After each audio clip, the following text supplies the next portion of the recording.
J'ai dû désactiver les réponses à mes stories sur l'autre réseau. Je pense devoir bloquer les commentaires ici aussi. Malheureusement, je pense que c'est plus fort que nous en tant qu'être humain de devoir comparer, mais en fait, je supporte plus de recevoir vos témoignages, alors que j'ai justement demandé et même supplié de ne pas en recevoir. Je pense que vous vous rendez pas compte à quel point ça me mine le moral de lire tous les poids et les tailles de vos bébés, surtout quand vous me dites qu'ils sont petits et qu'en fait ils apparaissent déjà comme des géants à côté des miennes. Je sais que vous pensez être bienveillant quand vous dites mais ça va, elles ont le temps de grandir, elles grandiront bien un jour, elles grandissent à leur rythme. Mais vous vous rendez pas compte qu'en fait vous minimisez mes angoisses, qui sont vraiment fondées pour le coup. Si on entame un suivi chez un endocrinologue, c'est parce qu'elles ont une croissance qui est pas optimale. Sinon je m'embêterais pas à prendre ce type de rendez-vous. S'il s'avère qu'elles ont vraiment un souci de croissance avéré, un dérèglement hormonal ou un déficit en facteur de croissance, bah alors ça sert à quoi d'attendre qu'elles grandissent un jour qui n'arrivera probablement jamais, sans résoudre le souci. Je vais prendre un cas extrême mais qui illustre très bien la situation. Est-ce que vous irez voir une personne atteinte de nanisme par exemple, lui disant mais t'inquiète, tu grandiras bien un jour à ton rythme?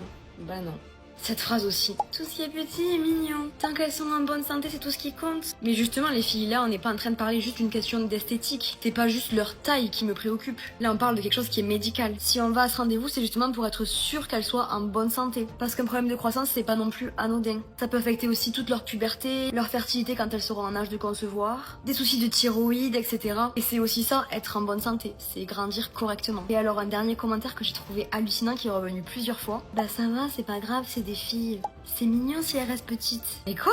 Donc une fille avec des problèmes hormonaux, c'est mignon. Mais par contre, les garçons, c'est réellement pris au sérieux? J'avoue que je capte pas trop le délire. Je sais que vous, à travers les vidéos, ce que vous voyez, c'est des petites filles pleines de vie, hyper éveillées, bien avancées sur le langage et la motricité. Mais quand on est maman, et seules les mamans peuvent le comprendre, on sent bien quand il y a quelque chose qui ne tourne pas rond. Et il faut pas minimiser nos ressentis. Alors pour vous, ça va, il y a plus grave dans la vie. Mais pour moi, c'est déjà beaucoup. Et de lire toutes vos comparaisons, ça ne m'aide pas du tout.